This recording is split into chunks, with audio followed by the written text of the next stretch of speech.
Hello बच्चों। बच्चों this is Surjeet Thakur, your lecturer in physics. बच्चों, हमने आज करना है capacitance of parallel plate capacitor with conducting slab between the plates.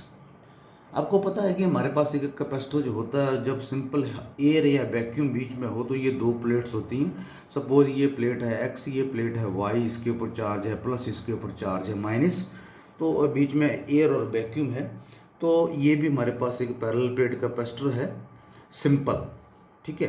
और मान लीजिए आपको पता है कि इलेक्ट्रिक फील्ड जो होता है that is from positive to negative, और सपोज इलेक्ट्रिक फील्ड की वैल्यू जो है वो that is equal to E0 इस केस में। ठीक है।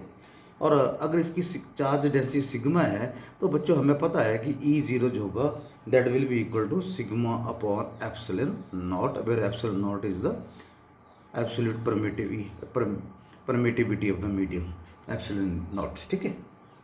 अब हमारे पास कंडीशन अब क्या है, मेरे पास यही दो प्लेट है एक्स और वाई, इसके ऊपर चार्ज है प्लस, इसके ऊपर चार्ज है माइनस।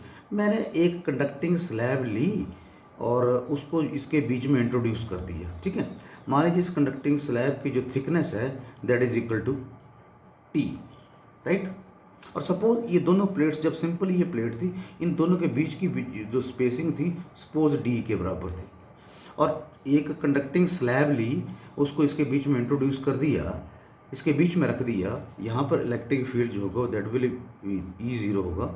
लेकिन ये कंडक्टिंग अगर स्लैब है तो आपको बच्चों आपको पता है कि जब इसको किसी भी इलेक्ट्रिक फील्ड के अंदर रखेंगे तो इसके बीच में इलेक्ट्रिक फील्ड कितना होगा, E = 0। किसी भी कंडक्टर के बीच में इलेक्ट्रिक फील्ड जो होता है वो 0 होता है, इसके सरफेस के इसके ऊपर ही होता है। बीच में इलेक्ट्रिक फील्ड E की वैल्यू जो होगी that will be equal to 0। ये कुछ भी कंट्रीब्यूट जो है वो इलेक्ट्रिक फील्ड के लिए नहीं करेगा। ठीक है। तो बच्चों ये हमारा ये कौन सा डिस्टेंस बचा, इसका मतलब यहाँ पे इलेक्ट्रिक फील्ड रहेगा और यहाँ पे इलेक्ट्रिक फील्ड रहेगा, राइट। ठीक है। यहाँ पे E0 है, यहाँ पे E0 है, ओके। और ये मिला के स्पेस कितना बचा, टोटल है D, और ये बीच में T में निकाल दो तो ये स्पेस कितना बचा, D-T। ठीक है। अगर बच्चे ये एक सिचुएशन होती तो हमें पता है कि कैपेसिटेंस C0 जो है, C0 ले लेते हैं इसमें, किसके बराबर होता, एप्सिलॉन 0 A/D। ठीक है भाई। A is the area of the plate. मान लीजिए ये प्लेट जो लगा रखी है इसका एरिया A है, इनके बीच में स्पेसिंग D है। तो सिंपल हमारे पास कितना, let us suppose it is equal to 1। Capacitance C0 इस केस में that is equal to epsilon naught A/D, बे A is the area of the plate. जब हमने कोई डाइलेक्ट्रिक जब हमने कोई कंडक्टिंग स्लैब इसके बीच में इंट्रोड्यूस कर दी तो इसके बीच में E = 0 हो जाएगा, इसके बीच में तो कुछ होता ही नहीं इलेक्ट्रिक फील्ड। इसका मतलब ये स्पेस बचा और ये स्पेस बचा। पोटेंशियल जो होगा, पोटेंशियल डिफरेंस जो क्रिएट होगा वो यहाँ और यहाँ, मतलब D-T के लिए पोटेंशियल डिफरेंस क्रिएट होगा। Suppose the potential difference V = किसके बराबर हो जाएगा, E0 D-T। पोटेंशियल डिफरेंस कितना हो जाएगा, E0 D-T।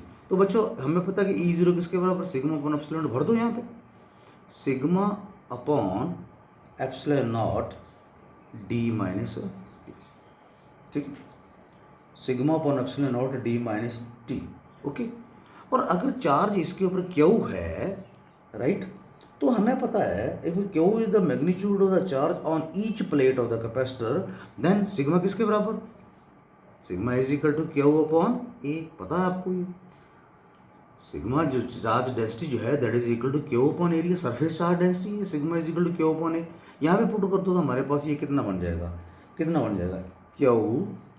D-T upon epsilon naught A।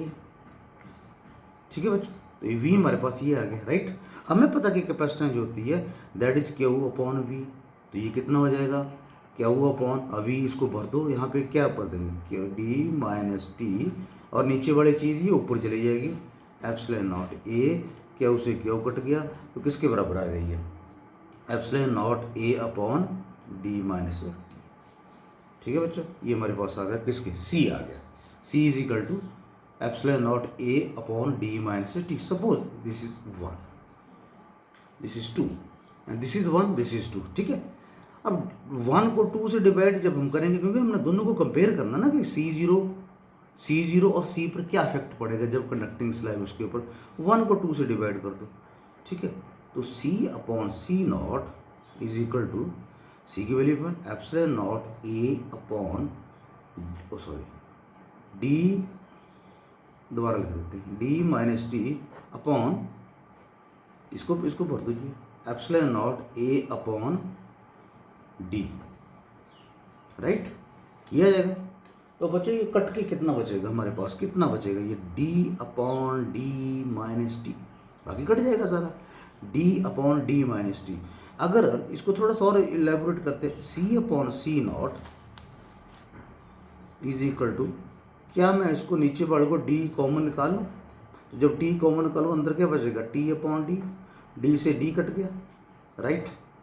तो C upon C not is equal to 1 upon 1 minus T upon D, ठीक है। या इसको which implies C is equal to C not upon 1 minus T upon D, ठीक है। और बच्चों आपको पता है कि 1 माइनस हो रहा था, ये वैल्यू जो होगी 1 माइनस डी अपॉन टी जो है ऑलवेज लेस देन 1, हमेशा एक से छोटा ही होगा ना, 1 माइनस कुछ हो रहा है, जब ये 1 से छोटा होगा तो which implies that C is greater than C naught, ठीक है। डिनोमिनेटर अगर 1 से छोटा हो जाएगा तो ये वैल्यू जो होगी वो, ये वैल्यू जो आएगी वो ज़्यादा आएगी, तो that is C is greater than C naught. तो क्या हुआ इंट्रोड्यूस किया, क्या पता लगा, capacitance of the parallel plate capacitor increases, ठीक है, on the introduction of the conducting slab between the plate. जब कोई भी कंडक्टिंग स्लैब प्लेट के बीच में हम इंट्रोड्यूस करेंगे तो ये कैपेसिटेंस जो है वो बढ़ जाती है, C is always greater than C not, this is very important, ठीक है। तो बस यहाँ तक हो गया। अगर कंडीशन हम लेंगे, अगर इफ कंडीशन ले लेते, if T is equal to D, मान लीजिए ये टी जो है पूरा इसको पूरा फुल कर रहा है, ये फिल पूरा का पूरा हो रहा है, टी डी के बराबर है, तो नीचे टी डी के बराबर आ जाएगा, तो D upon D 1 minus 1 it is C is equal to C 0 upon 0, तो सी कितना आ जाएगा, that will be equal to infinite. अगर फुल कंडक्टिंग स्लैब इसके बीच में इंट्रोड्यूस हो जाए, फुल फिट हो जाए, तो कैपेसिटेंस जो होती है वो इनफाइनाइट बन जाती है, ठीक है।